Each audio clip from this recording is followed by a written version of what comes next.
Bien, pues buenos días, bienvenidos a todos a este espacio del Parlamento Abierto de los y las trabajadoras, en el cual hoy nos toca conocer propuestas y problemáticas referentes al tema de agua, al tema de la energía, al tema de los sistemas de trabajo. Muy buenos días.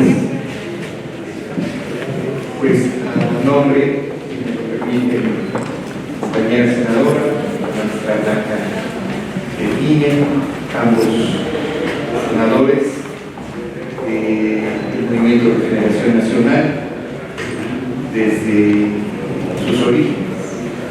La maestra Blanca es una senadora que proviene de la cultura del esfuerzo, es maestra rural en Michoacán. Y para mí es un honor que junto con ella podamos darle la bienvenida a esta su casa, ahora sí, el Senado de la República. Un parlamento abierto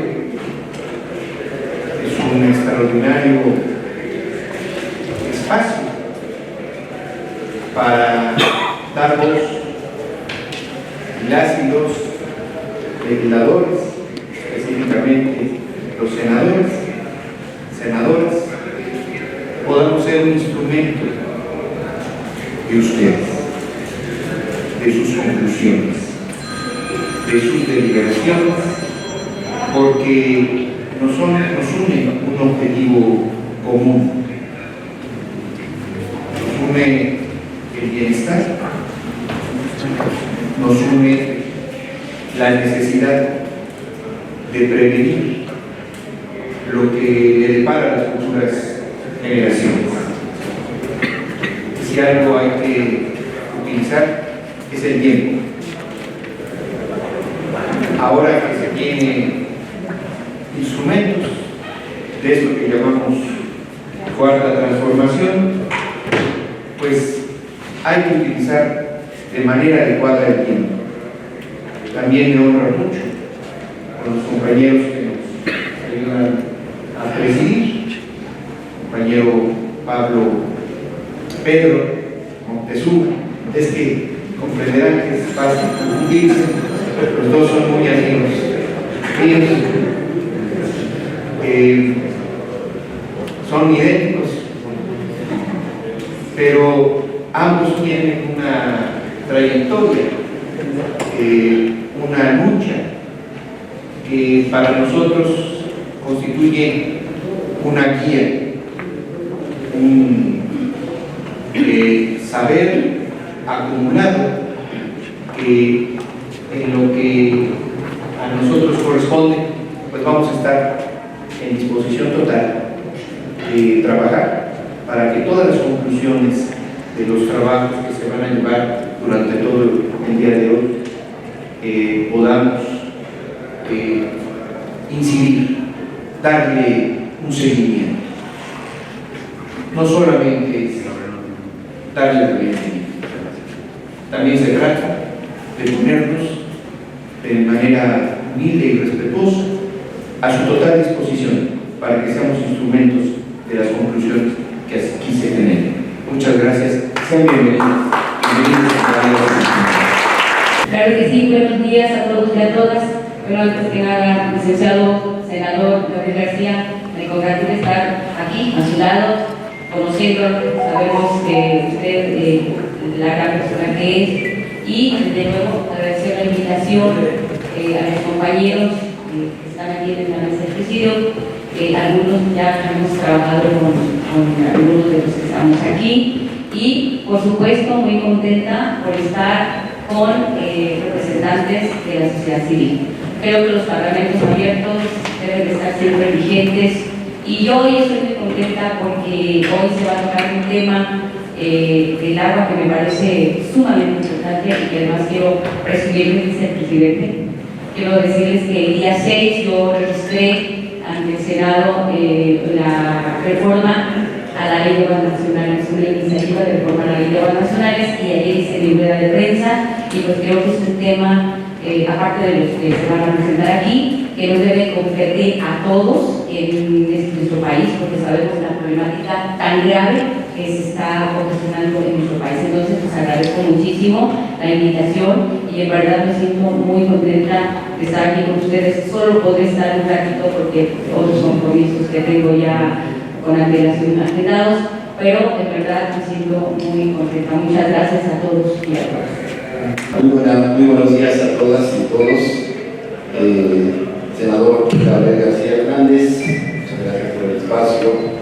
Senadora Blanca Estela Piña Gudino, muchas gracias también por su saludo. Y me encomendó la coordinación del Parlamento Abierto de las y los trabajadores hacer una intervención como para reseñar los contenidos, los objetivos de este Parlamento. No te voy a permitir darle lectura a algo que escribimos con esa finalidad. Presentación general del Parlamento Abierto de las y los trabajadores.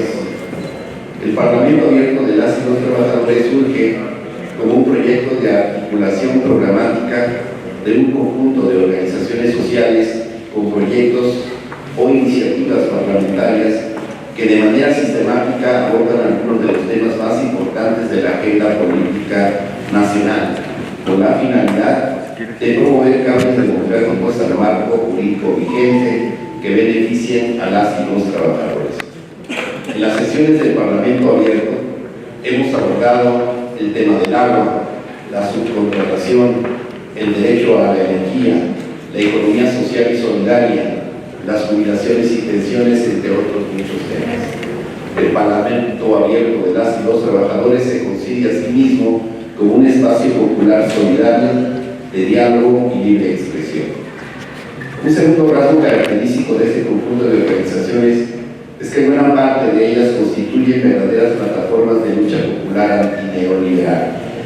Su surgimiento y desarrollo se da en el marco de la resistencia popular a las políticas neoliberales predominantes en los últimos 30 años en el país.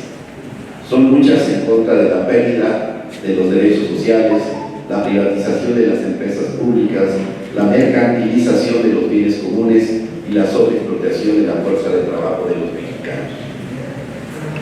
Estas plataformas de resistencia popular en su momento fueron ignoradas, confrontadas e incluso reprimidas por los gobiernos anteriores, en tanto se resistían a la implantación forzada del modelo neoliberal.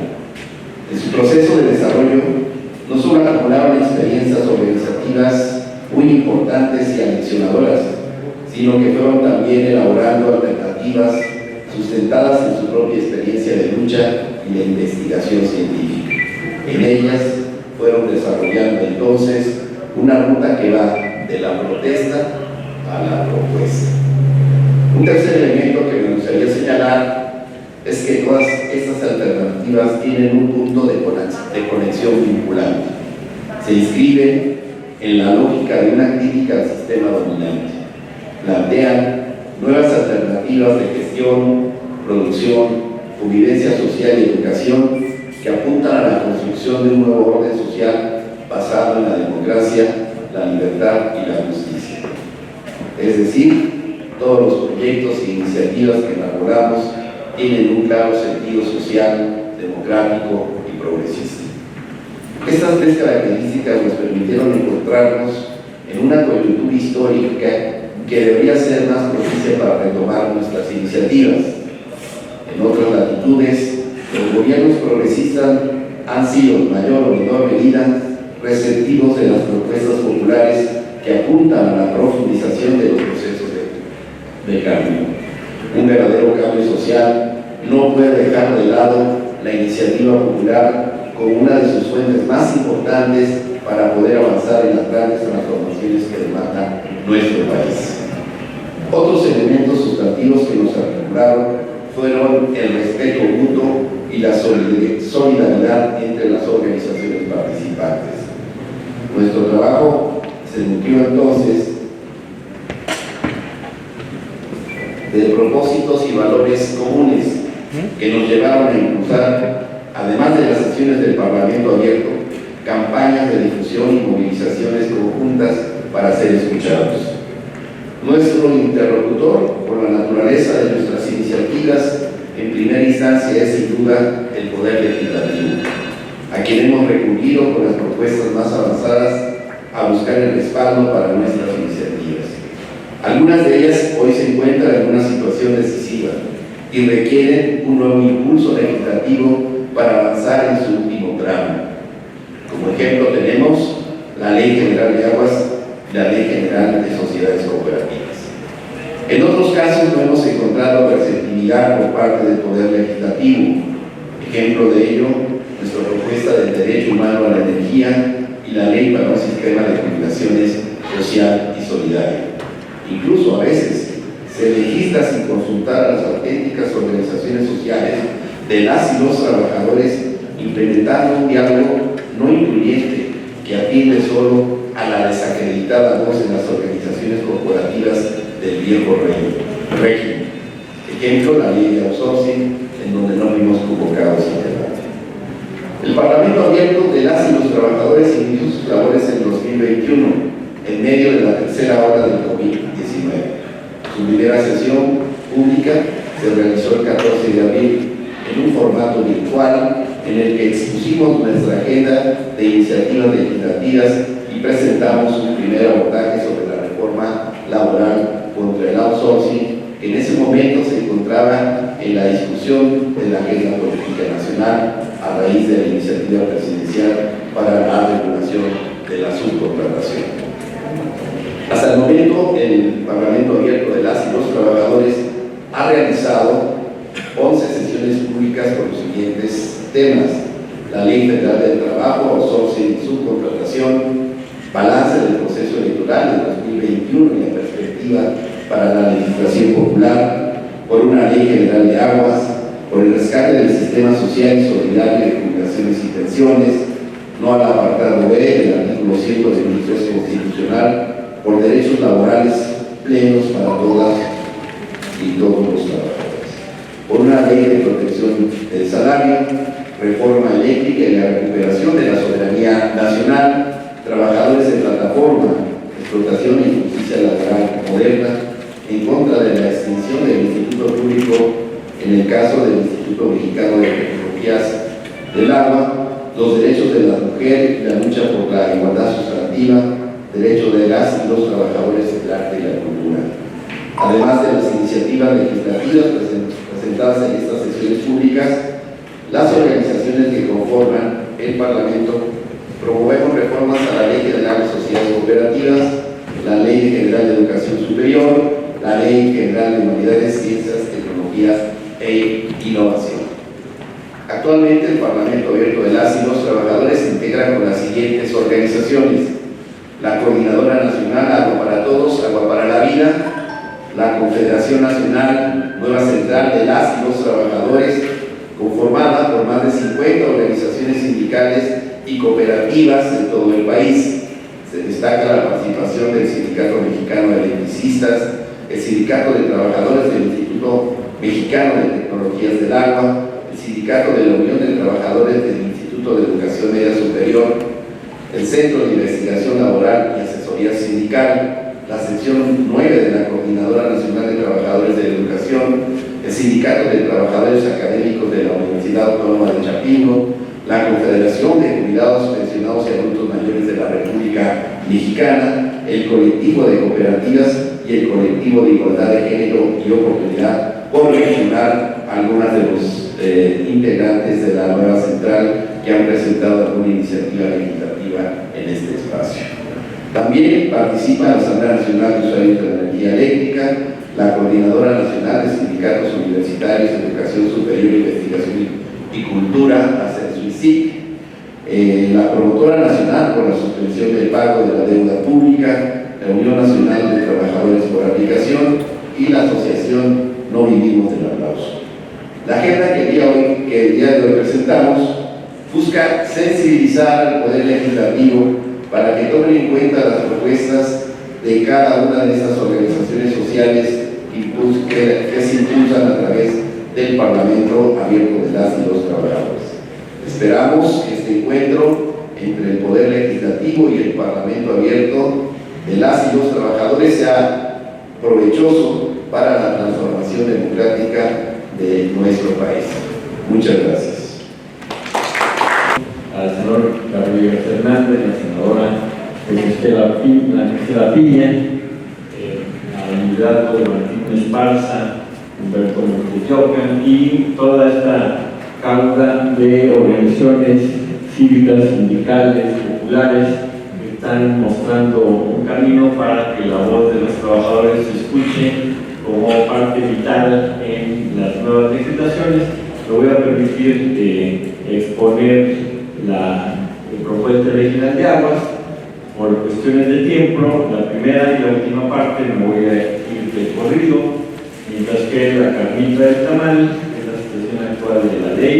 La vamos a explicar con un poco más de detalle porque es una ley muy importante en estos momentos en que ya se reconoce finalmente.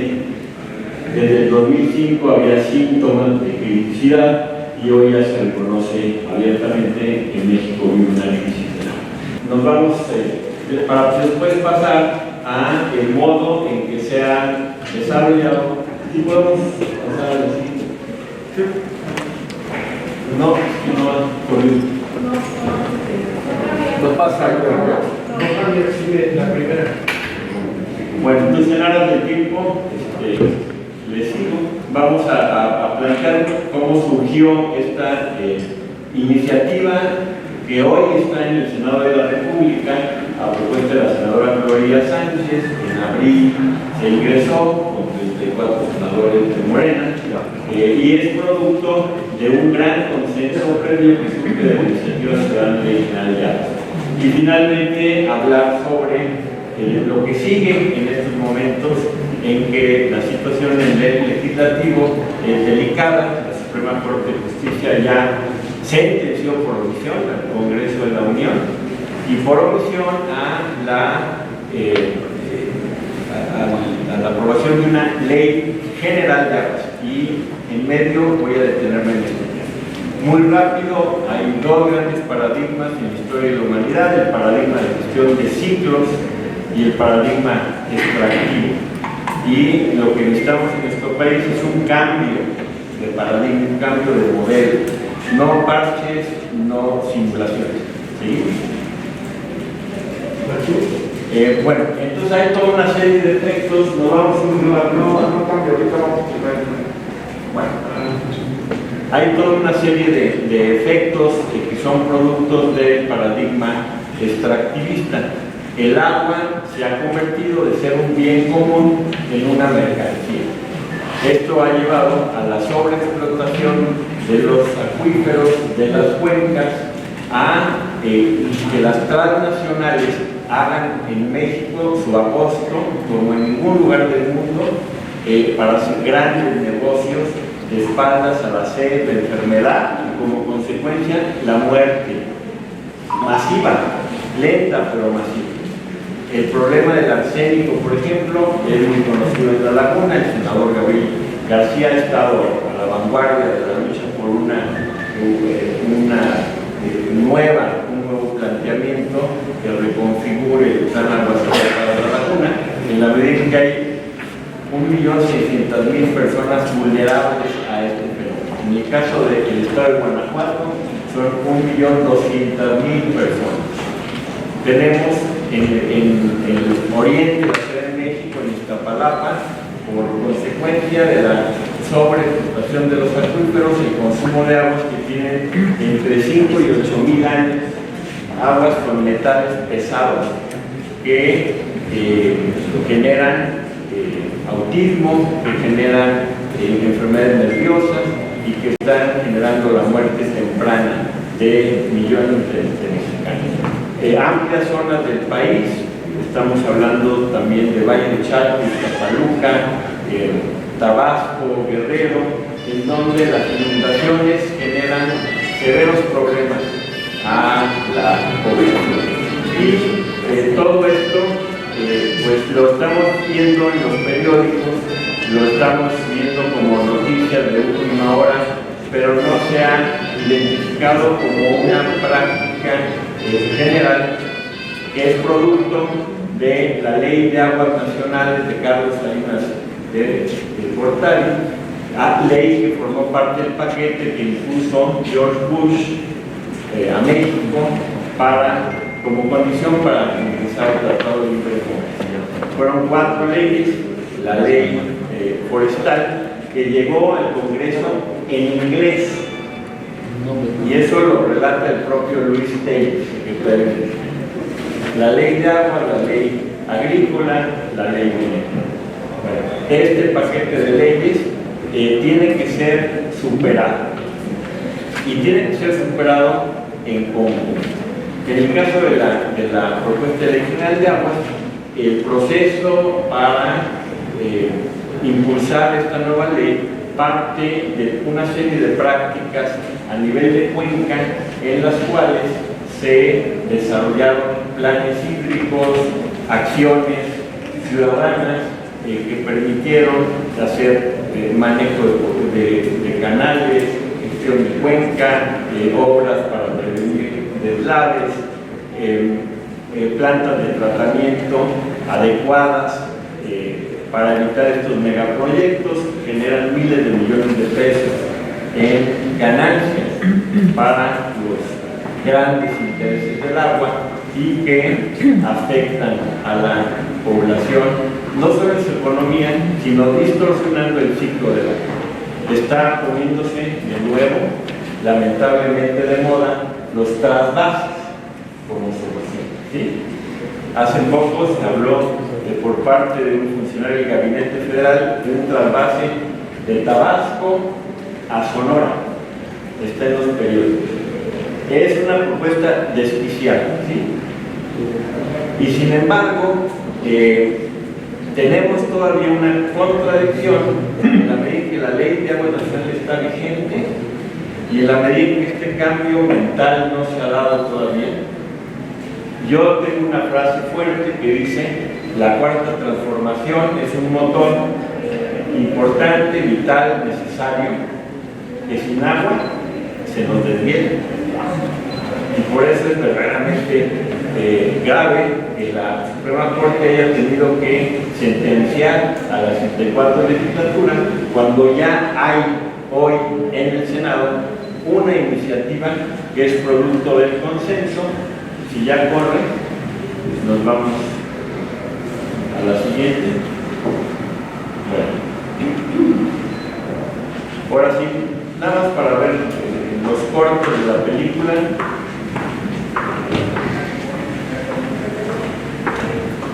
Aquí están los efectos del extractivismo. Nos vamos y donde yo les digo para.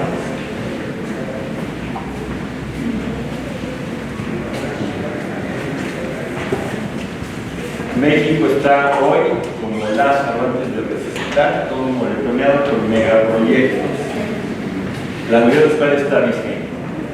Estamos construyendo alternativas, nos seguimos.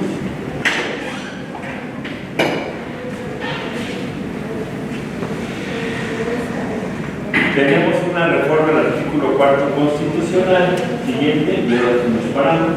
Y este es muy importante, donde se plantea claramente que el Estado garantizará el anterior. Bueno, Dios mío, ahí hay que responder. El Estado garantizará a través de una ley general de aguas las bases, apoyos y modalidades para el acceso y uso equitativo y sustentable de los recursos hídricos. ¿Esto qué quiere decir? Agua para todos, ¿sí? No agua para Constellation Brands, para Frisco, para la ICA, Carso, o la Coca-Cola, sino agua primero para las y los mexicanos, y además de modo sustentable, o sea, respetando los ciclos naturales. Este cambio constitucional del 8 de febrero de 2012 es vital y está respaldado por los convenios internacionales firmados por México, en donde la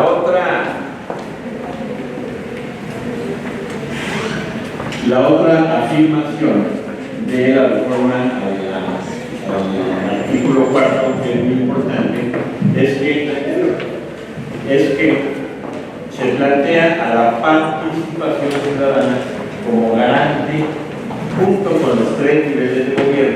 para garantizar el derecho humano a la vida. Esto es una innovación constitucional muy importante que está reforzada en el nivel internacional por el Tratado de Silencio firmado por México y generó desde el año de 2013 como resultado el primer Congreso Nacional de Agua para Todos, Agua para la Vida, con la participación de 440 representantes de todo el país, una iniciativa ciudadana de ley general de agua. Esta iniciativa ciudadana, no la anterior, esta iniciativa ciudadana se ha articulado con las trabajadoras y los trabajadores desde el año 2013 en el Congreso que tuvo como sede al Sindicato de Agua Potable y Saneamiento de Guadalajara y al Sindicato de la Universidad de Guadalajara. En este Congreso contamos con la participación del SME y a partir de entonces nos hemos articulado con sindicatos de todo el país, que por cuestiones de tiempo ya no puedo resumir, pero el Parlamento de las Trabajadoras y las Trabajadoras es el conglomerado donde estamos nosotros ahorita hermanados. ¿Seguimos?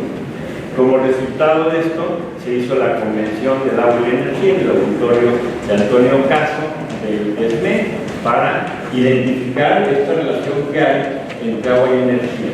Actualmente hay un cortocircuito financiero y ambiental, social, porque se gastan enormes cantidades en energía para manejar el agua, para manejar estos trasvases, y enormes cantidades de agua para generar energía.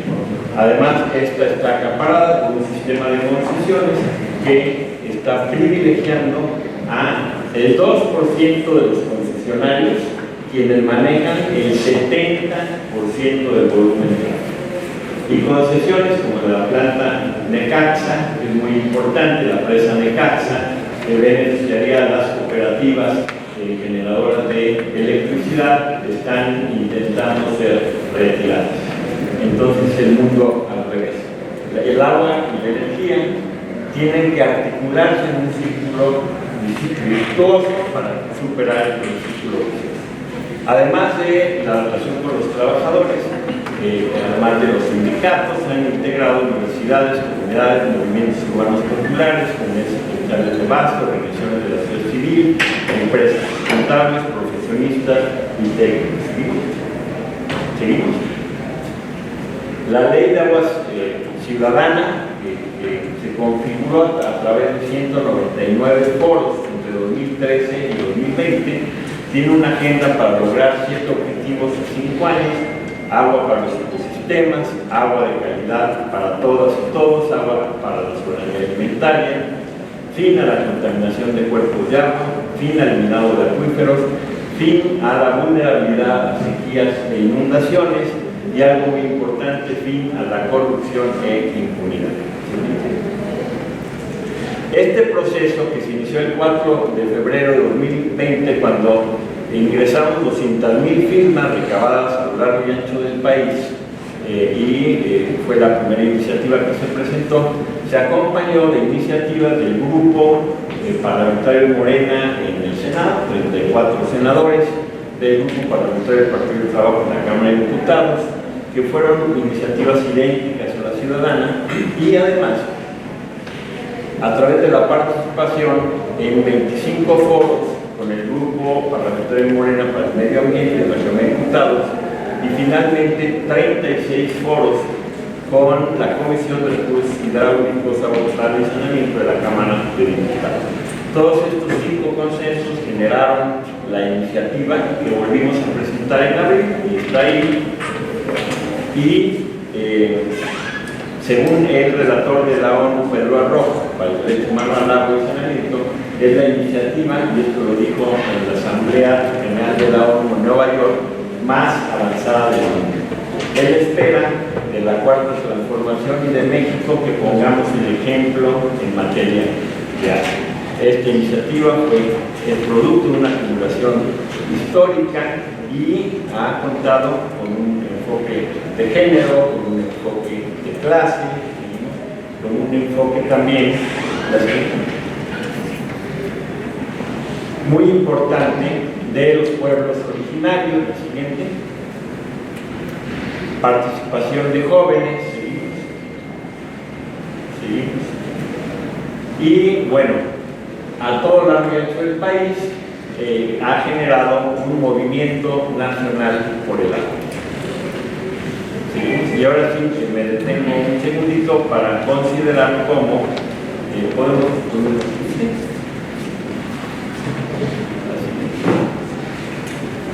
Me voy a detener un poquito para considerar cómo la discusión de la ley general del agua tiene un momento muy delicado. Ya señalé 2 veces que la Suprema Corte está sentenciando que se realice una ley, y sin embargo es necesario que identifiquemos qué tipo de ley es la que presenta la reforma constitucional. No es una reforma a la ley de aguas nacionales. Para ser claro, ley de aguas nacionales igual a manzana podrida. Si tenemos un Frankenstein y le cambiamos las orejas o le ponemos un peinado punk o unos lentes color de rosa, no va a dejar de ser un Frankenstein.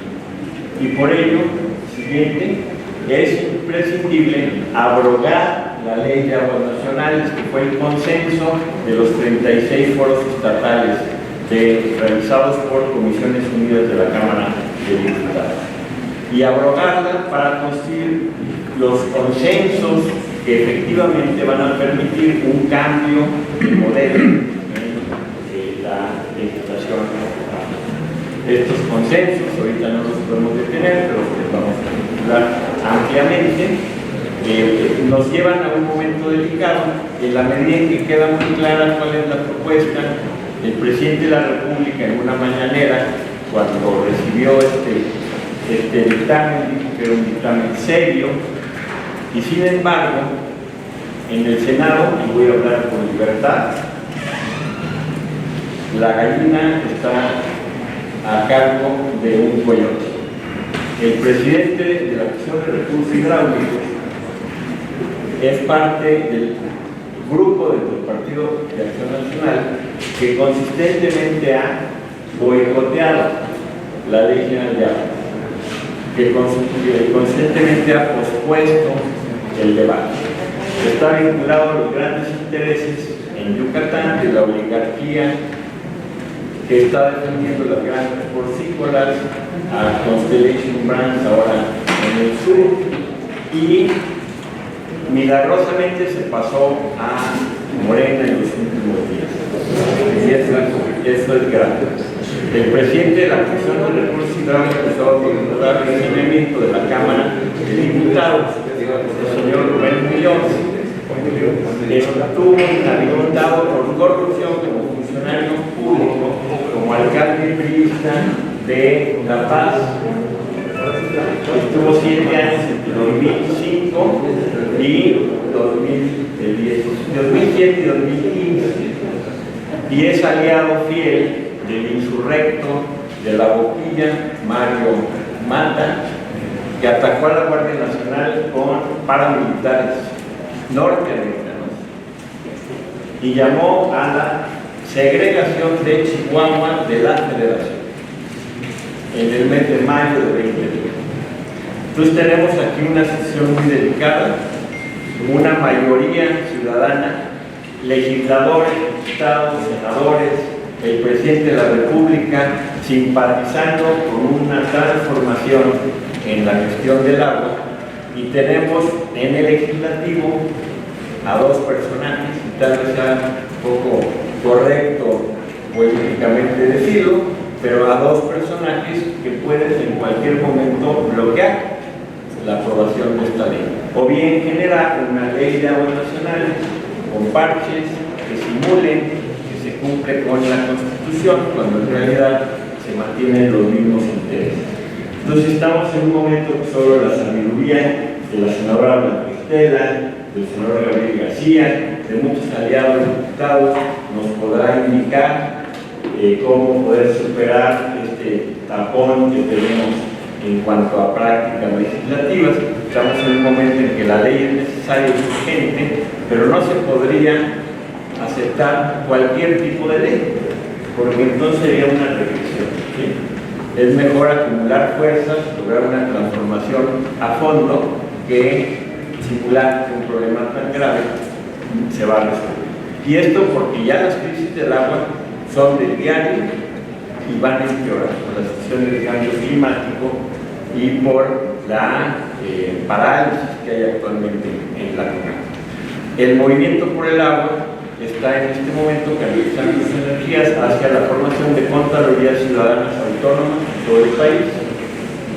Esta es una propuesta de la Ley General de Aguas que permitiría un contrapeso 100% ciudadano a las instancias del gobierno y que permitiría hacer funcionar los instrumentos desde diagnóstico, denuncias, seguimiento de acciones gubernamentales. En el país ya tenemos una docena de grupos promotores de contralorías consolidados y alrededor de 21 más en proceso de consolidación. Estamos en esta lucha preparando el Encuentro Nacional de Contralorías Autónomas en Torreón, Coahuila, el 14 de octubre, en el contexto de nuestro 6º Congreso Nacional Bioanual. Están todos invitados, porque además, siguiente, vamos a proponer desentubar el tema del agua, porque el agua permea fracking, minería, trabajo, producción, salud, género, y convocar a un encuentro nacional de movimientos sociales para tratar estos problemas. Mientras tanto, estamos en acciones puntuales desde la base, en las cuales estamos empeñando nuestros esfuerzos. En el caso de La Laguna, junto con el esfuerzo por red nacional, el programa presidencial de agua potable para la salud, La Laguna, ya inauguramos una primera acción ciudadana, que es la Casa del Agua Toño Simón. Esto es muy simbólico porque por primera vez en ese municipio con 100% de administración la gente puede comprar a precio de costo a 7 pesos garrafones de agua. En el mercado están 40 pesos. Además es muy simbólico el nombre de Toño Simón, dirigente del Sindicato Nacional de Trabajadores de Pesca, asesinado brutalmente por el régimen de Carlos Salinas de Gortari por su labor sindical y su oposición al artículo 27 constitucional. Pues en honor a estos compañeros, seguimos en la lucha por el agua y pues les agradecemos mucho estos minutos y toda la conversación y el compromiso que sea posible en esta causa de México y, por qué no decirlo, muchas gracias. Bueno, buenos días, compañeras y compañeros. Y desde luego reconocer y agradecer la invitación para participar en este espacio tan importante, donde permite que la palabra de las y los trabajadores, los usuarios y los ciudadanos pueda escucharse en un instrumento tan importante para el país como es la Cámara de Senadores. Y agradecemos desde luego a los senadores esta atención.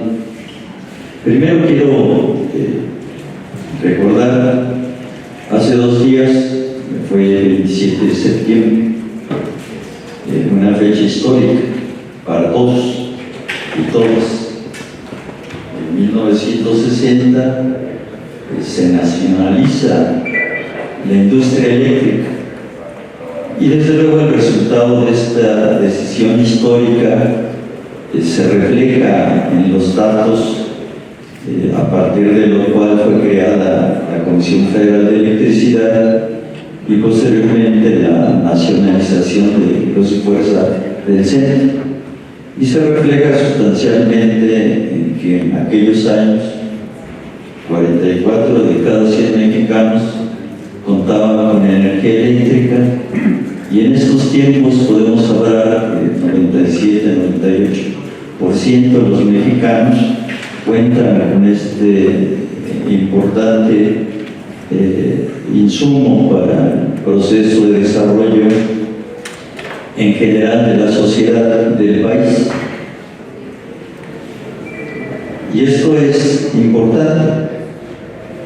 Un segundo elemento que podemos destacar es hace casi un año, estamos hablando del 1 de octubre del año pasado, se presenta por el presidente de la República, el licenciado Andrés Manuel López Obrador, una iniciativa de reforma constitucional a los artículos 25, 27 y 28, que intenta, desde luego, recuperar, rescatar este sector tan importante para el servicio del país, dado un proceso de entrega gradual a partir de las reformas de Carlos Salinas de Gortari hasta su conclusión en el año de 2013 por parte de Enrique Peña Nieto, reformando estos artículos y entregando parte del proceso de trabajo, la generación y la comercialización a las grandes empresas privadas, transnacionales y nacionales. Y desde luego es un evento que marca, sobre todo a partir de otro acto histórico, que es la extinción de Luz y Fuerza y la pretendida desaparición del Sindicato Mexicano de Electricistas, que no lo han concretado ni lo van a concretar, una modificación sustancial en la política que en materia energética en general mantenía el país, y que hoy vivimos estas circunstancias, y que esta iniciativa del presidente y el debate nacional que generó por este importante sector, indiscutiblemente que trajo a la luz el conjunto de privilegios que las grandes empresas transnacionales en todo este periodo neoliberal venían recogiendo. Es decir, el país, la Comisión Federal de Electricidad, esta política de desmantelar y entregar el sector eléctrico particularmente, se refleja en lo fundamental, en las condiciones de vida en general de la población, y coloca fundamentalmente a los usuarios en una condición de pagas, comes o pagas luz. Y bueno, los usuarios, como hemos dicho nosotros, hemos decidido comer. Es decir, estos cambios importantes en el proceso de desarrollo del país y en el proceso de contar con electricidad no se reflejan, digamos, en las condiciones y en la calidad de vida de los mexicanos. Primero, por existir altos cobros y una política tarifaria cara, y segundo, porque desde luego no se considera a la electricidad como un derecho, sino como una mercancía. Y en ese proceso de debate entre derecho y mercancía, incorporamos nosotros una demanda fundamental, que es el reconocimiento de la electricidad como un derecho humano. Y no solo lo sustentamos, ¿no? Porque la infraestructura en este país ha sido creada por los mexicanos, por la mano de obra calificada, sustancialmente los trabajadores electricistas, en particular el Sindicato Mexicano de Electricistas. En segundo lugar, porque se hace con los impuestos de los mexicanos. Y en tercer lugar, porque de donde se produce fundamentalmente la electricidad, los recursos naturales son de la nación. ¿Y quiénes somos la nación? ¿Quiénes constituimos? ¿Y quiénes en todo caso nos representan? ¿Y quiénes tienen desde luego la obligación de que estos recursos, este esfuerzo, esta infraestructura sirva y a qué? y en qué se traduce. Y desde nuestro punto de vista se tiene que traducir en elevar al rango constitucional la electricidad como un derecho humano y ser garantizada por el Estado a partir de una tarifa social justa. En las iniciativas que hemos presentado, que es una larga historia, que no es un reclamo, solamente lo vamos a calificar como una descripción de hechos. Presentamos en 2018, el 18 de octubre de 2018, una iniciativa ciudadana de ley avalada por más de 200,000 firmas de ciudadanos mexicanos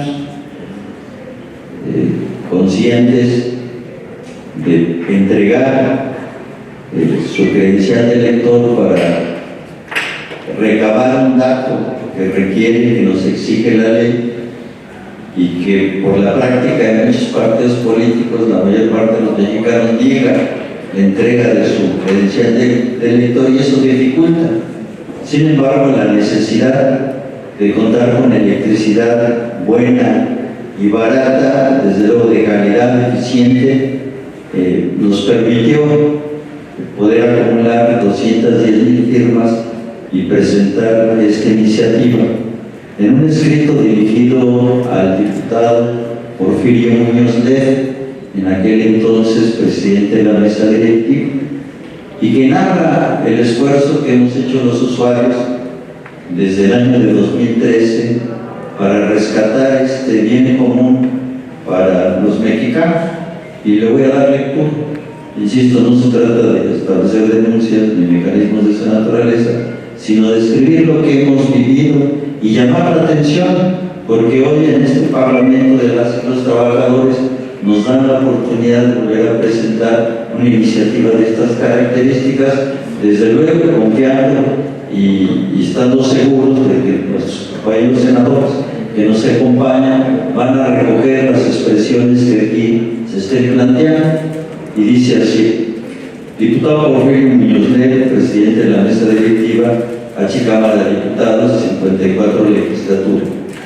Presente, el 11 de octubre constituye para los trabajadores afiliados al Sindicato Mexicano de Electricistas y para los usuarios de energía organizados en la Asamblea Nacional de Usuarios de Energía Eléctrica una fecha que significa 9 años de heroica resistencia electricista frente a una política de Estado que pretendió despojarnos de nuestro proyecto de vida y de intentar la desaparición forzada de nuestro principal instrumento de organización y lucha, nuestro sindicato, a partir del inconstitucional decreto de extinción de Luz y Fuerza del Centro. Para los integrantes de la NUE significan 8 largos años de resistencia frente a una política neoliberal que privilegia los intereses del gran capital nacional y extranjero, que entrega soberanía y patrimonio nacional en materia de electricidad, que nos coloca en la condición de comes o pagas luz.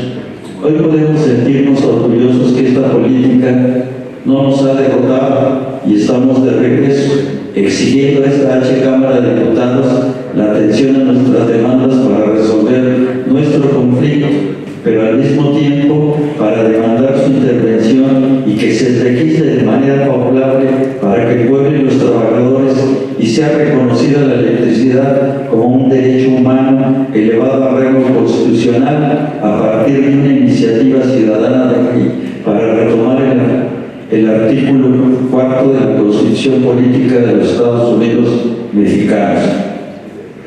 Es por demás destacar la importancia de la electricidad en la vida humana, pues se constituye como un soporte fundamental para el desarrollo de la humanidad desde el punto de vista económico, político, social, cultural, y hoy habría que agregar el aspecto importante ambiental, y para mejorar la calidad de vida de todos los mexicanos. Hemos mantenido una actitud perseverante en esta demanda de nuestro pueblo y hemos presentado por lo menos en 3 ocasiones anteriores, todas con un respaldo importante de firmas ciudadanas de mexicanos. La primera, el 12 de septiembre de 2013, en el Senado de la República, con un respaldo de más de 317,000 firmas. La segunda, el 19 de abril de 2016, respaldada por más de 427,000 firmas. Una tercera ocasión, cabe destacar que estas 2 ocasiones solamente fueron firmas de respaldo, no cumplían con el requisito que marca la Constitución para recabar firmas y ser considerada una iniciativa. Una tercera ocasión, el 24 de octubre de 2017, con aproximadamente 200,000 firmas, cubriendo los requisitos legales para ser considerada una iniciativa ciudadana de ley. Hoy, en este día significativo para nosotros, por 4ª vez le entregamos con un respaldo de 210,000 firmas de ciudadanos mexicanos a esta 64 legislatura. En todas las ocasiones anteriores parece no estar una demanda del pueblo y los trabajadores en el interés de los senadores o diputados, pues en todas simplemente ha sido desechada. Hoy que los ciudadanos han colocado a partir del 1 de julio un Congreso con una composición diferente, pensamos nosotros que atenderán las exigencias populares, se le dé la atención que requiere y se apruebe favorablemente nuestra petición. Señores diputados, ustedes tienen la decisión y la responsabilidad. En esa ocasión no fue recibida por el licenciado Porfirio Muñoz Ledo por encontrarse en sesión. La recibió el coordinador parlamentario del Partido Moreno, Mario Delgado Carrillo. Tenemos su firma y hasta la fecha no sabemos qué pasó con nuestra iniciativa. Le hemos reclamado que las firmas no son nuestras, no son de ellos, no son de nadie, son de los ciudadanos que estuvieron dispuestos a respaldar, y que su papel, antes de señalarlo en términos de algún cargo que pueda cumplir en una institución política, lo hace como un representante popular, que es profundamente diferente. Y bueno, hasta la fecha ahí está. Y hoy, qué bueno que nos hacen esa invitación, porque desde luego vamos a solicitar, vamos a plantear y vamos a pedir a los compañeros senadores que atiendan esta demanda que tiene ya un largo proceso que le estamos impulsando, donde efectivamente pareciese no estar en el interés, porque si algo mostró este debate sobre la reforma eléctrica pasada, es que hay muchos intereses en juego y hay muchos privilegios, y que antes lo que fue el Pacto por México, hoy la Alianza Vamos por México, termina por enfrentar esa actitud de entregar los recursos fundamentales del país al gran capital nacional y extranjero, y por eso obstruyó esa pasada reforma presentada por el presidente de la República. Pero como hemos señalado, nuestra persistencia, nuestra existencia, nuestra resistencia no tiene límites. Seguiremos trabajando para que en todo caso nuestros representantes populares atiendan nuestras demandas y pueda configurarse esta iniciativa como un proyecto que pudiera ser aprobado por el Senado y pudiera efectivamente garantizar que la electricidad en manos de la nación se constituye fundamentalmente como un elemento que sirva al pueblo y a los trabajadores de este país. Muchas gracias y buenos días. Sindicato Mexicano de Electricistas, de la Confederación Nacional Nueva Central de Trabajadores, queremos enviarles un fraterno y combativo saludo aquí en el Senado de la República, y bueno, reconocer la presencia del senador Gabriel, nuestra senadora Estela, que siempre hemos estado en muchas actividades de manera conjunta. Las exposiciones que se han hecho por parte del compañero Pedro nos permite analizar la problemática que enfrentamos todos los mexicanos. El tema del agua es estratégico para cualquier nación. Y aquí en el Senado tenemos que mencionar que gran parte del problema que tenemos los mexicanos fue a partir de la llegada de los tecnócratas al poder. Con Miguel de la Madrid a la cabeza, el desarrollo económico con sentido social se esfumó al grado de que hoy, de acuerdo a los datos del INEGI, hay 60 millones de pobres en México, un poder adquisitivo que se fue perdiendo porque para los neoliberales incrementar los salarios era inflacionario. Y entonces de la Madrid inició la venta en garajes de centenas de empresas públicas y de paso colgó en bandeja de plata a empresas nacionales y extranjeras, una fuerza de trabajo barata, poniendo como al Estado como un facilitador de los redituables negocios de los empresarios. Es importante señalar que después de Salinas de la Madrid, pues llegan los tecnócratas con el fraude electoral de 1988. A todos nos consta que ganó el ingeniero Cuauhtémoc Cárdenas. Aquella ocasión se cayó no el sistema eléctrico, el sistema electoral, e impusieron a Salinas. Y parte de esas leyes que lo ha hecho Pedro, finalmente, también incluyeron en el marco del Telecán la reforma a la ley del servicio público de energía eléctrica. Como ya en el segundo periodo, en la mitad de su periodo de Salinas tenía el control de los diputados y senadores, pues nada más levantaron el dedo para aprobar esa ley y además, siendo clara la Constitución en su artículo 27 y 28, que el tema de la energía eléctrica era una actividad exclusiva del Estado mexicano. Y la Constitución decía, en esta materia no se otorgarán concesiones a los particulares y la nación aprovechará sus recursos para dicho fin. Y el 28 decía que la electricidad no era un monopolio, pero una actividad exclusiva del Estado. A pesar de tener eso en la Constitución, a través de una ley secundaria por la puerta de atrás, ponen las figuras de autoabastecimiento, cogeneración, productor independiente de energía para importación, para exportación, y al final dice, esto no se considera servicio público. Y a partir de ahí, en el 92, crean la Comisión Reguladora de Energía, empiezan a dar permisos, estos permisos, pero al final les dan el permiso a la multinacional, construyen las plantas ocupando los recursos naturales de nuestro país, y el garante de los permisos es la Comisión Federal de Electricidad.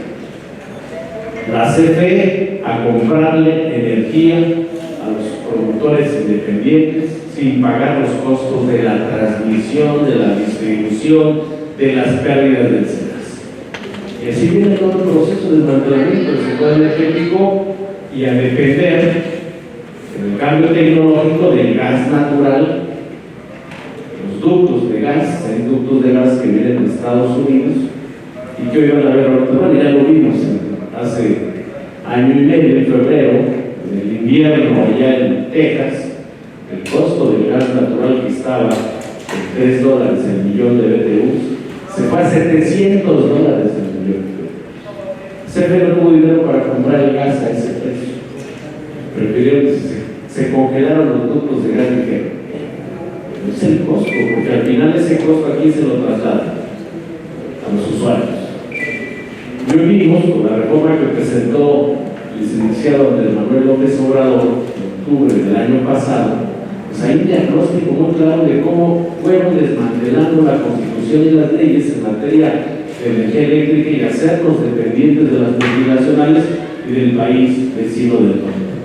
El Tratado de Libre Comercio en América del Norte fue el que ha sustituido nuestra Constitución Política de los Estados Unidos Mexicanos por la puerta de atrás, de manera ilegal, de manera inconstitucional, Y gran parte de ese problema tiene que ver con el poder judicial que tenemos en este país. Tenemos a los que dicen cuidar la Constitución y defender los derechos humanos. Es como si pusiéramos a los conejos a cuidar la zanahoria. Pues la tremenda Corte de Justicia de la Nación se ha encargado de avalar todas estas reformas. Y aquí tenemos que recordar cuando firmaron el famoso Pacto por México. Porque después de Salinas, pues ¿quién llegó? Pues llega Cedillo quiso privatizar en 1999, en el último año de su mandato, se echó para atrás su iniciativa, se caminó en contra, y después llega la alternancia, entre comillas, en este país con Vicente Fox, y después con otro fraude electoral en 2006, que imponen al espurio de Felipe de Jesús, el Sagrado Corazón, que en el bajo mundo es el comandante Borolas, ¿no? Así se señala a todos lados, lo impone.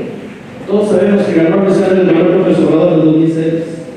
Lo imponen y profundizan las reformas en nuestro país en materia laboral, legalizaron el outsourcing. En esa cronología, la primera reforma que hizo fue la del 2008 para el tema de hidrocarburos, legalizar los contratos de servicios múltiples en Pemex. Fíjese, ponente en el Senado de la República y en Jicotenca, y advertíamos que si eso pasaba, iba a ser algo similar a lo que estaba ocurriendo en el sector eléctrico, desmantelando las principales empresas del Estado y permitir que los privados regresaran después de que ya había un proyecto de nación establecido en la Constitución, producto de la Revolución Mexicana, y sobre todo con grandes acontecimientos como los que hizo el general Cárdenas en su momento, la creación de la CFE en 1937, con un sentido social y de desarrollo del pueblo de México. Después de la expropiación petrolera en el 38, los electricistas del SDE estallaron una huelga en el 36 contra la American Iron Power Company para alcanzar sus condiciones en el contrato colectivo de trabajo. Una huelga de 10 días que ganaron los electricistas, nuestros antecesores en aquella época. Y en ese sentido, nos parece relevante retomar el tema de la soberanía energética, además de todo el conflicto mundial. Vean ahorita lo que está pasando en el tema de Rusia-Ucrania y la comunidad europea. Hay atentados ya contra ductos de gas. Van a ver cómo va a pasar el invierno a la población en Europa. Y ya están tomando medidas. Hay que desconectar los alumbrados públicos, hay que bajar el consumo de energía eléctrica, hay que bajar el tema de la calefacción, hay que empezar a cerrar empresas y hay que empezar a restringir los salarios a los propios europeos. Y ese es uno de los temas también de interés para todos los mexicanos, el tema de la soberanía energética del país. Porque hoy la renegociación de los ductos de gas se amplió de 25 a 30 años. La reforma que presentó el senador Manuel López Obrador hace esa cronología de todo el proceso que ha pasado en nuestro país. Lo curioso de la iniciativa no sabemos quién la hizo, porque de la reforma que hizo el espurio de Calderón en el 2008, y que en su libro Decisiones Difíciles le agradece a Beatriz Paredes, ¿cuánto van a decir aquí? Beatriz Paredes, pero sí, todavía la senadora. Mucho amor a la patria, tienen mucho amor a la patria. Pues se puso de acuerdo con el espurio Calderón, con Beltrones, también fue senador, con Emilio Gamboa, que era de los diputados, y le aprobaron la reforma para legalizar los contratos de servicios públicos en Pemex. Y abrieron de par en par la promoción y explotación del petróleo. Y empezaron a hacer pedacitos las empresas públicas, que ahora les llaman empresas productivas del Estado, pero son SAs de capital variable, que se impulsan, Calderón. Y en el 2009, en la iniciativa que mandó el senador Manuel, no viene el 11 de octubre del 2009. O sea, como si que en México no pasó nada en el 11 de octubre del 2009. En un partido de fútbol, México contra El Salvador, para pase al Mundial de Sudáfrica, hicieron toda una campaña de poner pantallas gigantes en las plazas públicas, todas las televisoras, sí hay que apoyar nuestra selección mexicana porque es partido decisivo, y como nos han hecho creer que algún día seremos campeones mundiales de fútbol, todo con carros, agua, refrescos, sándwiches, todo, las plazas públicas, dinero del erario. Y por la noche ya estaban el ejército, la Secretaría de la Marina, dice Espurio Calderón, una policía leal al gobierno, la de Genaro García Luna, la policía federal. ¿Dónde está Genaro García Luna hoy en día? En Nueva York, en la cárcel de Nueva York, por su vínculo con el crimen organizado. Ahí debe de estar Calderón también. Javier Lozano es el peor secretario de la historia, secretario de Trabajo en la historia de este país. Ahí debe estar Georgina Gesell, Alfredo Elías Ayun, que era el director de la CFE, Jorge Gutiérrez Vera, que era el director de Luz y Fuerza del Centro. Pero vivimos en un país de impunidad, contra esa clase política tecnócrata que andan tranquilamente gastándose el dinero del erario público fuera de nuestro país. 2009 ocupa por asalto armado militar a Luz y Fuerza del Centro, una campaña mediática en contra de los trabajadores, el contrato colectivo y todo. Dijeron, con esta medida van a bajar los costos de la energía eléctrica, con esta medida va a mejorar el suministro de energía eléctrica en la zona central del país, con esta medida va a aumentar la economía de nuestra nación. Y dijeron algo que me vienen repitiendo: si no se hubiera tomado esa medida, nos hubiéramos quedado sin luz. Y aprovecharon para meter a los trabajadores contratistas de la Comisión Federal de Electricidad. Incluso en su libro del Espurio dice: le agradezco a mi amigo Víctor Fuentes del Villar, secretario general del SUTER. Se lo conocí como un amigo en la Libre de Derecho. Y por cierto, ese fue el sindicato, el primer sindicato en reconocerme como presidente de la República.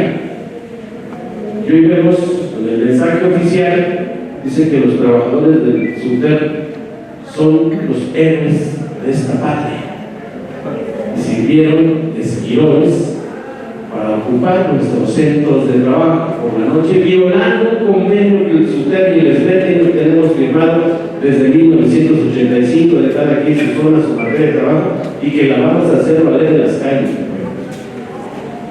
La lucha del SBT porque se restablezca la legalidad del Estado de Derecho en este país.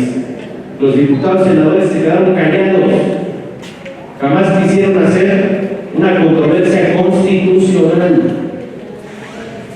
Y la presentamos. La iniciativa de ley la hizo un abogado muy experto, Jaime Cárdenas, constitucionalista, y la mandaron a todos para que la firmaran, pero sabía líneas desde arriba de los principales partidos políticos, porque ya estaba el Pacto por México, que nosotros decimos el Pacto contra México. O sea, los nuevos porfiristas llegaron a traicionar la Constitución y a traicionar al pueblo de México. En ese sexenio de Calderón y Fox dieron 772 permisos de generación de energía eléctrica, principalmente a Iberdrola, la empresa favorita de Calderón, porque después que terminó el estudio de Calderón, pues prácticamente contrataron a Calderón y a Georgina Gesell como asesores externos de un gran negocio que les pusieron en bandejas de plata. Y en ese sentido hoy tenemos un problema grave, y así lo dijeron los mismos funcionarios de la CFE, que aplaudieron la extinción de Luz y Fuerza del Centro, la aplaudieron. Después aplaudieron la iniciativa de Peña Nieto del 12 de diciembre de 2013, después de que la Corte lo revocó en ese año el amparo que regresaba a trabajar a los electricistas en CFE como patrón sustituto. CFE recibió todos los bienes de Luz y Fuerza en una figura. Imagínense que un organismo público centralizado, que los diputados y senadores son los únicos facultados para legislar en materia de energía eléctrica, permiten que en 15 minutos ante un notario público le entreguen todos los bienes de un organismo descentralizado en comodato, por un año nada más. Y se pasó el año después, hay que ampliarlo otro año. Se pasa, hay que ampliarlo otro año, 3 años, y después en el 2015 Todos los bienes se los entregan a título gratuito en favor de la Comisión Federal de Electricidad y lo integra a sus estados financieros. Una empresa que por todos los procesos que ha vivido, pues hoy está en números rojos. Y lo dijeron los funcionarios de la CFE en el Parlamento abierto: si no se frena la privatización de la energía eléctrica, prácticamente todos estamos condenados los mexicanos a pagarle 1.8 billones de pesos en los próximos 25 años a las multinacionales. ¿Y qué han invertido las multinacionales? Les dan un contrato a 25 años, pues se voltean con la banca internacional, y esa banca internacional trae los dineros de los fondos de pensiones de muchos trabajadores del mundo, dinero barato, hacen la planta, tienen el contrato permanente, y al final esos contratos los ponen en las bolsas de valores y recuperan lo que iban a recibir en 25 años, lo recuperan en un día. ¿Qué han invertido? Nada. Todo ha sido a base de una infraestructura que logramos construir los mexicanos de más de 100 años. Por eso, con el cambio de gobierno, nos parece importante impulsar las iniciativas del Parlamento abierto, de las y los trabajadores, porque son iniciativas que buscan restituir al pueblo de México los preceptos más fundamentales de nuestra Constitución. Se llama la educación pública, fue un triunfo de la revolución. Recuperar los artículos 25, 27, 28 constitucionales en materia de recursos naturales, en materia de giro, fue parte del triunfo de la revolución. El 123 constitucional, no se diga, compañero. Y todo ha sido a partir de los tecnócratas que llegaron al poder, pero creo, como acaba de decir Pedro, pues hay algunos que vienen de la derecha, que reciben a los intereses de las multinacionales y que se ponen la capa de Caperucita Roja cuando son unos verdaderos lobos. En ese sentido, creo que los trabajadores y el pueblo de México, y a partir de que se está comunicando este foro en distintas plataformas de redes sociales, eso es lo que debemos de hacer: llegar a la población, generar un ambiente de comunicación, porque todas las promesas que ofrecieron los neoliberales, como Peña Nieto en su última reforma, que dijo: con esta reforma se van a crear 500,000 nuevos empleos, con esta reforma va a bajar el precio de la electricidad, del gas, del diésel, de las gasolinas, con esta reforma nos va a ir mucho mejor a todos los mexicanos. Y las consecuencias son desastrosas para Pemex, la Comisión Federal de Electricidad, no se diga el caso nuestro, que nos despojaron de manera ilegal e inconstitucional de nuestra fuente de trabajo y nuestro contrato colectivo de trabajo. Y creo que en la coyuntura que se está viviendo hoy en día sobre los energéticos a nivel global, México tiene que replantearse el tema de recuperar su soberanía. Hay bastantes recursos naturales. Los compañeros del Instituto de Tecnologías del Agua tienen un atlas completito en todo el país. Los Institutos Mexicanos del Petróleo, los del Instituto de Investigaciones Nucleares, los del Instituto de Energías Renovables. Y eso es lo que hace falta, de que se asesoren en el Congreso, Cámara de Diputados y Senadores, de los verdaderos especialistas que conocemos, que sabemos y que hemos construido una infraestructura para todos los mexicanos. Y en eso estamos en la mejor disposición, senadores, de contribuir con ustedes, pero que realmente se abra la discusión sobre temas que son de interés para todos los mexicanos. Muchas gracias. Muchas gracias, senadora, senador, a la nueva Central de Trabajadores por este espacio que nos dan al Sindicato de Trabajadores del Instituto Mexicano de Tecnología del Agua para presentar el caso del Instituto y en general de los organismos públicos descentralizados de investigación. La que sigue, por favor. Voy a centrar la plática rápidamente en tres rubros. El primero son los centros públicos de investigación, que en general estos son los objetivos que persiguen cada uno de ellos en el área de conocimiento. En el caso del Instituto Mexicano de Tecnología del Agua, pues nuestra área de conocimiento es este recurso vital. La que sigue. ¿Cuántos centros públicos de investigación tiene nuestro país? Aquí les presentamos que en total hay 98 centros de investigación en diferentes temáticas, todas ellas de importancia para nuestro país. Pero ¿qué está pasando con estos centros? La que sigue. Vean ustedes el presupuesto para ciencia y tecnología e innovación, cómo durante toda esta trayectoria de 1996 al 2020, pues la lógica nos diría que se tiene que ir incrementando el presupuesto. Sin embargo, a partir del 2016, vean ustedes el retroceso presupuestal que tienen estas instituciones. ¿La que sí?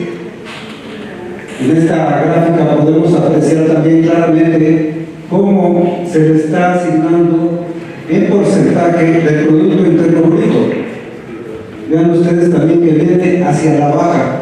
Estamos en un retroceso prácticamente de 20 años. Si comparamos en el 2020, la inversión del Producto Interno Bruto es del 0.3. Nos estamos retrocediendo 20 años en el presupuesto para estas instituciones. ¿La que sigue? Vean, comparándonos con los países. Israel, 5.44 de su Producto Interno Bruto. Vayámonos, Brasil, 1.21. México, 0.3. Estamos abajo de Uruguay, Argentina, Ecuador, Costa Rica, Chile, Puerto Rico, Venezuela.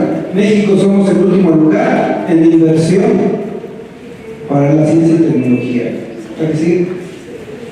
¿Qué pasa además? Vieron lo que dice Martín, la tremenda Corte de Justicia de la Nación deroga la jurisprudencia 196, que era la que permitía que los organismos públicos descentralizados como el INTA podamos tener un sindicato del apartado A.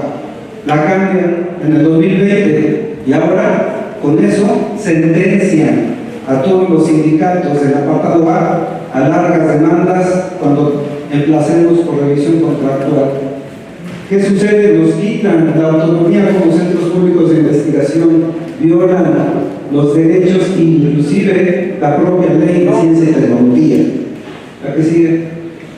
Son varias afectaciones fuertes las que van a tener todos estos centros públicos de investigación. No lo voy a leer, simplemente en el número 1 se va a regresar a los dedazos de los directores a meter gente que a lo mejor no está capacitada ni preparada para estar en estos centros públicos de investigación.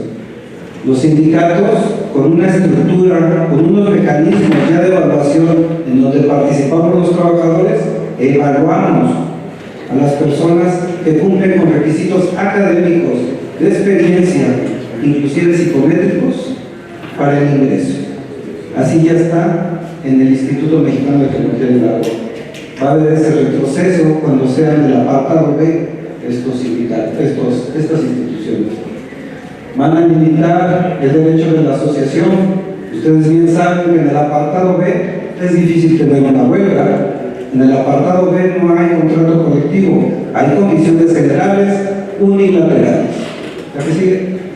Afectación a la libertad sindical y negociación colectiva y además la contradicción de la justicia laboral. Ya no va a haber las juntas, ahora es el Centro Federal, que en la mayoría de los casos hoy en día se están declarando incompetentes para tratar los asuntos laborales.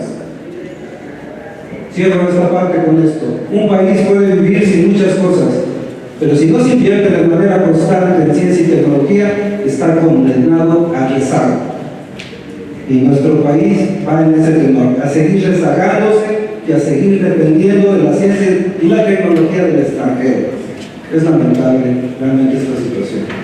¿Sí? Ante esto, ¿qué pasa con el Instituto Mexicano de Tecnología del Agua? Acaba de decir nuestro compañero Pedro Moctezuma, la gravedad que tiene ya esta situación, y no es de hace poco. Quieren extinguir al INTA. Dicen que lo van a incorporar en la CONAGUA y que lo van a fortalecer. ¿A qué sigue? Hay una primera premisa que dice que hay duplicidad de funciones del INTA y la CONAGUA. Nosotros decimos que eso no es viable. INTA es el brazo tecnológico, científico del sector hídrico. Y no es tan viable porque está en la Ley de Aguas Nacionales. Artículo 9, ahí nos dice qué hace la CONAGUA. Artículo 14 bis nos dice qué hace el instituto, con 14 atribuciones, en las que aquí se realiza investigación, desarrollar, adaptar y transferir tecnología, prestar servicios tecnológicos. La CONAGUA es un organismo operativo administrativo, no de investigación. ¿Qué quieren hacer? Pasar todas las atribuciones del INTA a la CONAGUA, violando precisamente el derecho constitucional, y hacer una reforma de esta ley, que es la que está vigente todavía. ¿Sí? Un primer intento de extinción fue en el 2003, donde ya querían desaparecer 16 instituciones, entre ellas el INTA. Obviamente dimos la lucha junto con el Colegio de Posgraduados, el INIFAP y otros centros de investigación. No pudieron lograrlo porque las autoridades de los institutos y los trabajadores demostramos en la Cámara de Diputados que era inviable. ¿Sí? Aquí, cuando se tiene un sindicato en donde además hay una conciencia de lo que hacemos, podemos coadyuvar naturalmente con los directivos. Hemos recibido en Ciclipta a los representantes de CONAGUA, de la Semarnat en su momento, del sexenio pasado, y también de este periodo. Aquí ven ustedes al doctor Víctor Manuel Toledo Mansur, cuando fue nombrado por la Semarnat, y él conoció al instituto y dijo: el INTA es una verdadera joya que tenemos que cuidar todos, trabajadores, investigadores y autoridades. Lamentablemente cambiaron de secretario, nos impusieron un director general, y lo que es lamentable para mí, escuchar a un servidor público que diga: con ustedes, sin ustedes y aún en contra de ustedes, la desaparición del INTA y su integración a la CONAGUA es un hecho. Llega una persona a decirle a los trabajadores estas palabras, para mí es lamentable. Si alguien que lo nombran para ser titular de una institución tiene que dejar la vida defendiéndola, no lo pusieron ahí para hacerla pedazos. Y es lo que está haciendo este director, el doctor Adrián Pedroso Acuña, al intentar desaparecer al INTA. Sí.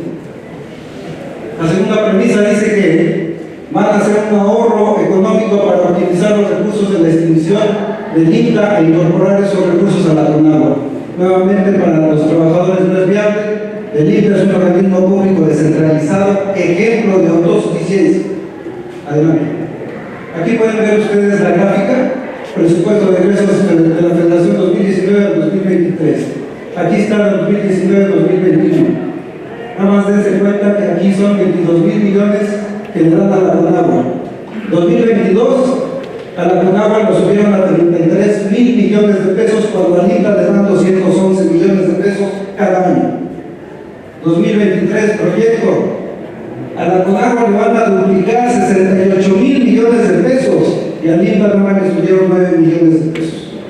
Si yo graficara, imagínense, esta gráfica estaría doble.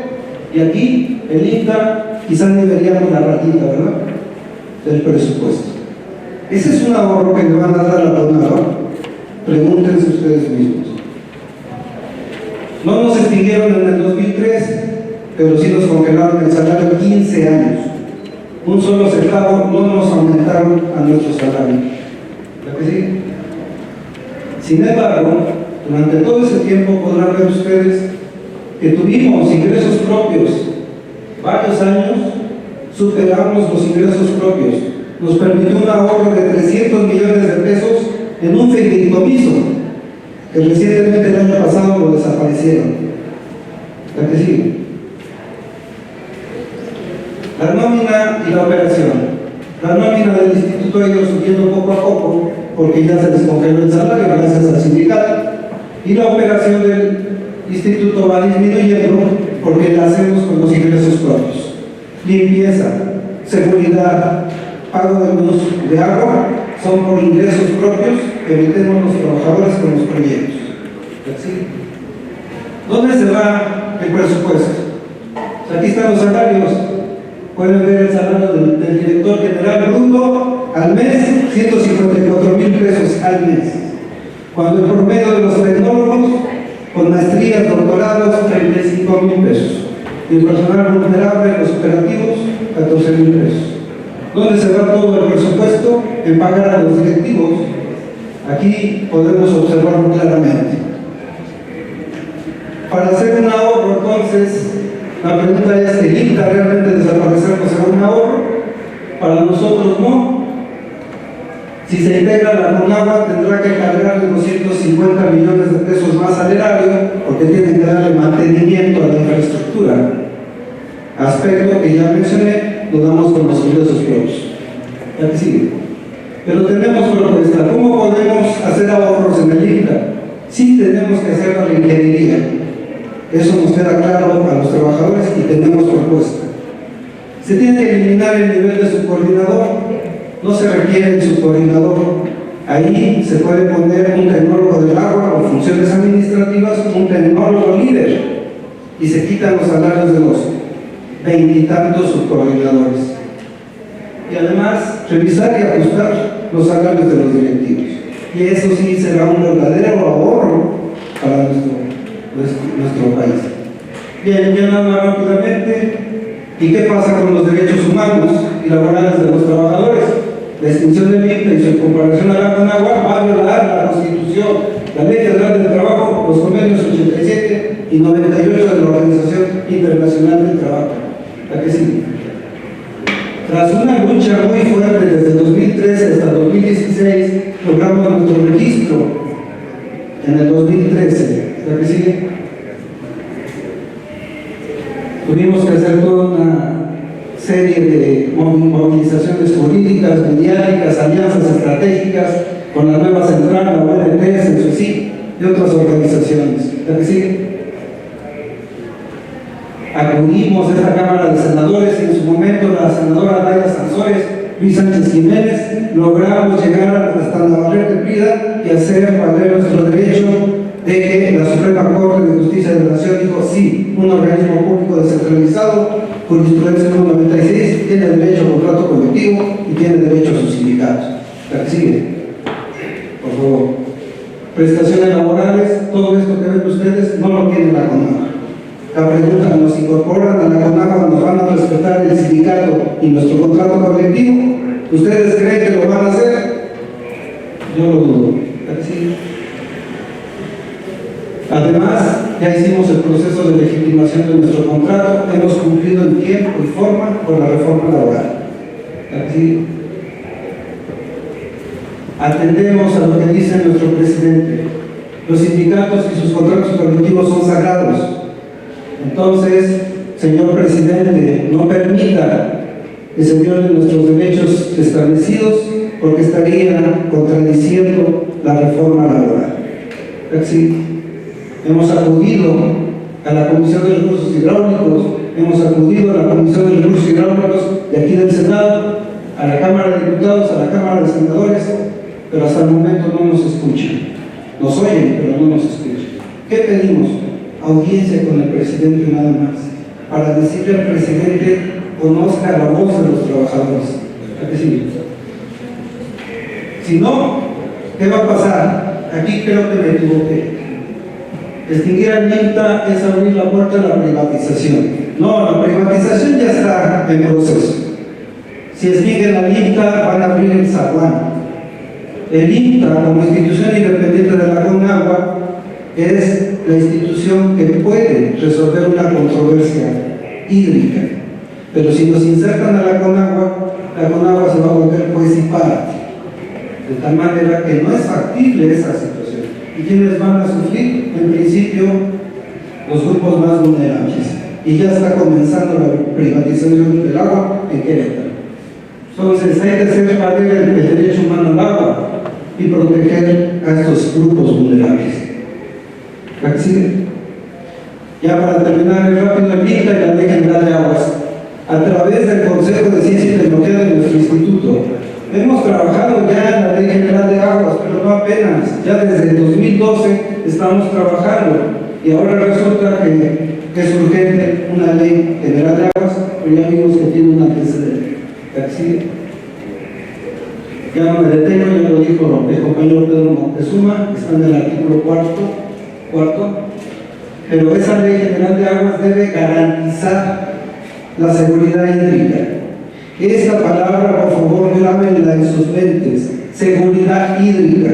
Si no garantiza esa Ley General de Aguas esta seguridad, entonces también va a estar corta. ¿La sigue?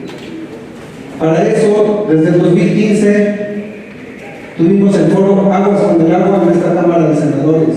¿Sí?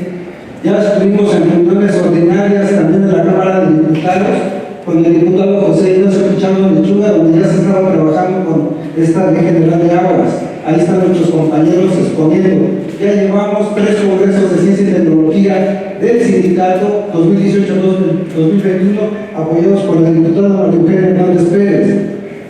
Y para nosotros, el INTA, en la Ley General de Aguas, es la institución multisectorial porque el agua interviene en la educación, gobernación, salud, en todo. El agua es un ente polifacético, por lo tanto debe tener una institución de articulación. Y si no hay una ley general de aguas donde figure el INTA, esa ley no va a funcionar. Así. Para eso que les estoy diciendo a ustedes, lo argumento y lo sostengo, porque vean ustedes la gama de áreas de conocimiento que hay en el instituto. 250 investigadores, 230 investigadores con maestrías, doctorados, postdoctorados, con una amplia trayectoria de 36 años, le garantizan a este país que esa ley de aguas debe ser con las aportaciones de estos investigadores. No hay en México, y dudo que también no hay en Latinoamérica, una institución como el INTA, con toda esta gama y la infraestructura que tenemos. Aquí lejos de seguir al INTA, de incorporarnos a la CONAGUA, debería de crecer. Debería de haber por lo menos estas 6 sedes en todo el país. No es lo mismo el norte que el sur. En el sur se están inundando, en el norte hay sequía. Por lo tanto, debe haber investigación en centros estratégicos, de tal manera que por lo menos por distancias podamos tener un acercamiento directo con la población. Si la CONAGUA está en todo el país, pues adelante que esté la institución abarcando todo el país también. Cercanía, vinculación y economía. Por último, INTA, cobertura nacional. Hay que enfocar las 6 grandes problemas del agua en las zonas hídricas de México, profundizar la vinculación del INTA con todos los sectores del gobierno y reestructurar y dotar al INTA de mayores atribuciones. Que no pase ninguna concesión del agua, así se los puedo decir, si no va avalado por el INTA. La máxima corrupción que hay en la Comisión Nacional del Agua son las concesiones. Ahí están. ¿A quién se las dan? Conservation Plans, a las empresas. Hay que hacer el balance hídrico. Y si hay agua para estas empresas, el INTA dictamine si hay o no hay. Y entonces ahora sí, la CONAGUA trae la concesión. Así de fácil y así legalmente podemos controlar la corrupción en este sector. ¿Claro que sí? Bien, el INTA manifestamos nuevamente al presidente de la República. Esa 4T, Pedro, yo te diría a ti en lo último que dijiste. Esta 4T se desviela si no hay agua. Yo diría, ni siquiera va a funcionar si no hay agua. Y esa agua se garantiza de alguna manera con la ciencia, investigación y desarrollo tecnológicos. Esto es lo que ofrece el INTA a nuestro país. ¿No que sí? Bien, ya nada más para terminar. Al director del instituto, cuando nos dijo esas palabras, sí le dijimos los trabajadores, si vamos a tener que ver, distinguir al instituto, lo vamos a hacer de pie y de frente. Jamás lo vamos a hacer agachados ni con la cabeza abajo. Yo espero, el senador y senadora, respetuosamente, que ustedes nos escuchen y que no permitan extinguir este instituto, porque si extinguen al INTA, después viene la avalancha de extinguir a todos los demás institutos y eso nos va a llevar finalmente al colapso de nuestro país. De verdad, espero que nos escuchen y que podamos tener una audiencia con el presidente. Yo sé que el presidente Andrés Manuel le falta información de los trabajadores, que no se quede con una versión. ¿Que quién hizo esa iniciativa? No sabemos. ¿Que qué pretende? Sí sabemos, pero es muy más ahí lo dejo. Simplemente pido esa cercanía al presidente para que escuchen a los trabajadores. Gracias. Este cuadro es una pintura del general Lázaro Cárdenas del Río. Voy a contar la historia muy brevemente. Es una copia del original, obra como un legado de familia. Pero voy a contar la historia porque viene al contexto de este importante evento de este Parlamento abierto. El pintor, hay pocas expresiones del discurso de la expropiación petrolera,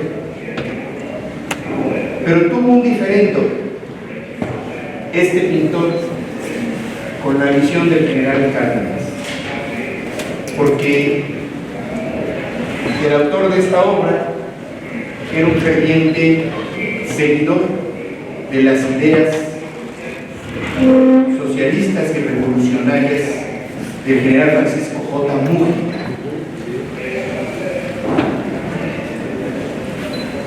El general Cárdenas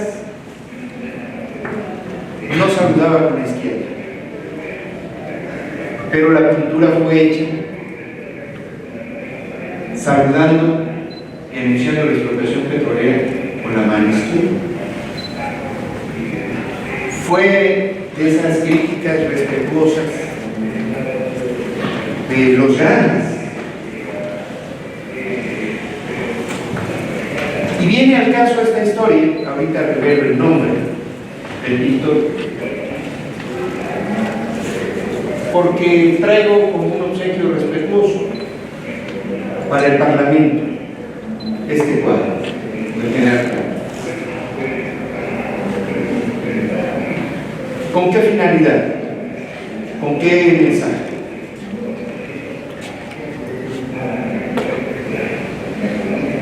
El general Cárdenas, como bien lo pudo hacer la reseña su compañero Martín, fue un visionario sobre la necesidad de cuidar el patrimonio nacional. Para mí es el consumador del movimiento de Revolución Mexicana, porque logró hacer una alianza con los trabajadores y con los campesinos. Con los campesinos porque llevó a cabo el reparto de la tierra, y con los trabajadores porque les dio la libertad de poderse agrupar, organizar. Y fue esa alianza con el pueblo la que le permitió consumar el movimiento de Revolución Mexicana, traducido en la recuperación del patrimonio nacional que defendemos hasta nuestros días.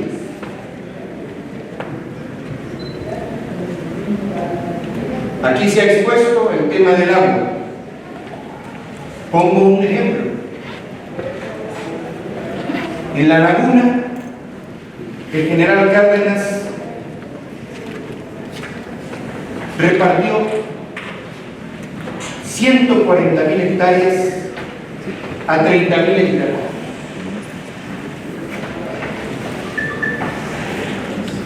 Esas 30,000 familias ejidatarias están en vías de extinción. Tan solo quedan entre 5 y 6,000 ejidatarios en la zona más productiva, en la comarca lagunera. Pero así como repartió 140,000 hectáreas, se distribuyó el derecho a regar 2 hectáreas por ejidatario. Hoy hay una ciudad que es Torreón, pero el agua no está en manos de los poseedores originales, está en manos de los privados que practican la sobreexplotación. de los mandos actuales. Yo celebro mucho que ustedes estén aquí, porque esto que llamamos cuarta transformación es solo el inicio de la cuarta transformación. Hay que consolidar y profundizar este movimiento.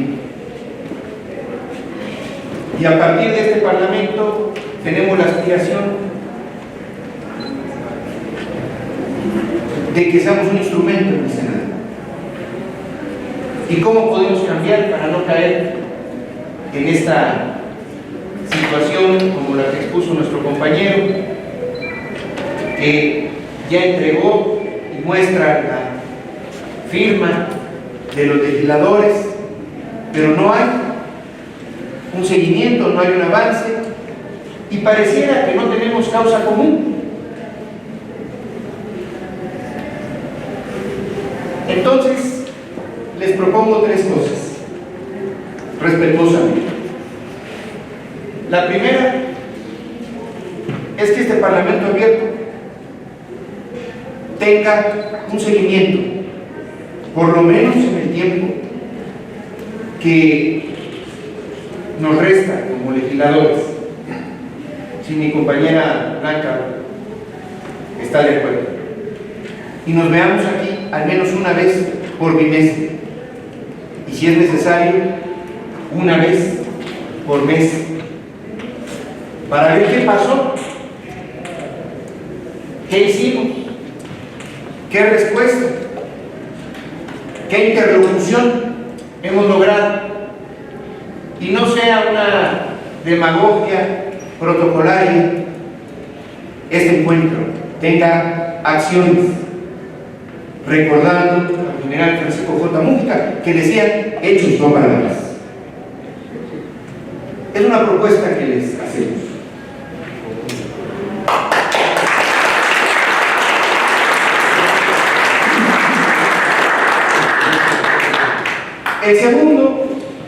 La segunda propuesta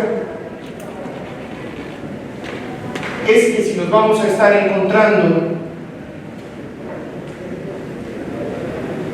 hay que darle forma, porque quiero recoger la última reflexión de nuestro compañero del sindicato del Instituto de Tecnología del Agua. No hay información suficiente. Y acuérdense que es más mal la ignorancia que el trasfondo. Nadie dudamos del trasfondo de los intereses privatizadores y de desposeer del patrimonio nacional con interés internacional y privado. Es una situación que nunca se va a acabar mientras exista la historia y la sociedad. Por lo tanto, la intención es que podamos comunicar a más personas. Y quiero confesar algo, empezando por mí, respetuosamente. Ni siquiera he leído la iniciativa, que tiene como fundamento: o pagamos o comemos. Y es el caso de muchos aliados que podemos sumar si esto se hace de la manera adecuada. Tenemos mejores condiciones. Yo les he advertido, explicado muchas veces a mis compañeros del Movimiento de Regeneración Nacional, legisladores. Yo he sido funcionario público, me encargué de establecer los programas de bienestar los primeros 3 años. Y 25 millones de familias reciben apoyo. Se redistribuyó el ingreso en el país. Y también fui secretario de organización, 3 años también, junto al presidente. Y estoy convencido que ahora en el gobierno, en estos 3 años, hay no diferencias en los objetivos superiores. Por eso hago una similitud con este pintor, porque es muy probable que no se tenga la información adecuada, no solo con el presidente, sino con todos los que le acompañan en el movimiento. Es muy probable que también esta iniciativa necesitemos buscar más aliados, ahora que es más sencillo, ahora que no se logran articular la verdadera oposición al progreso. Entonces hay que aprovechar estas circunstancias uniéndonos de manera franca y aprovechar la coyuntura, porque yo les diría, veámonos cada 2 meses para ver qué avances hay, pero antes ayúdenos empapándonos de la temática para que tengamos elementos suficientes. Pero también informémosle a más personas,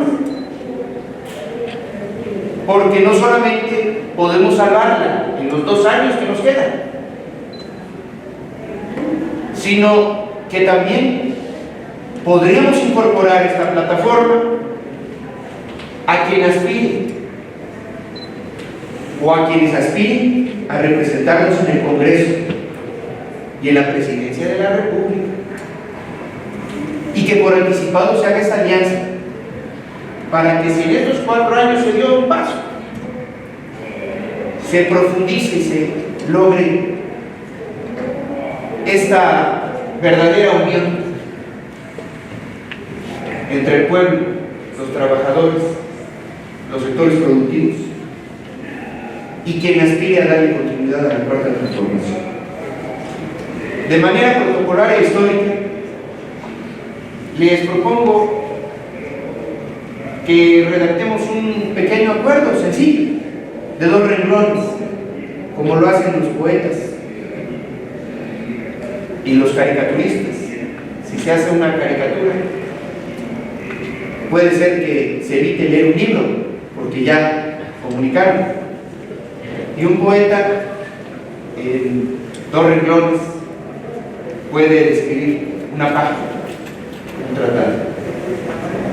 Entonces, por la parte de atrás les propondríamos ponerle fecha al día de hoy, y que los senadores presentes, junto con el Parlamento abierto, nos comprometemos a unirnos y a construir una plataforma conjunta para la defensa del patrimonio nacional, el agua y los derechos de los trabajadores. ¿Estamos de acuerdo? ¿De acuerdo? Muy bien, pues entonces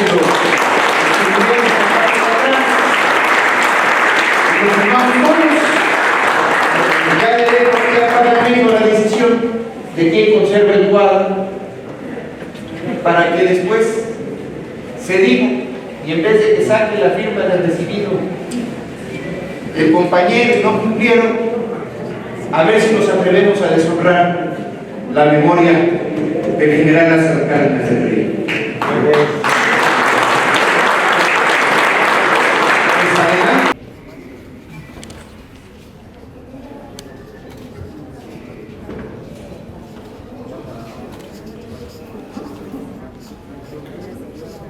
El pueblo unido jamás será vencido.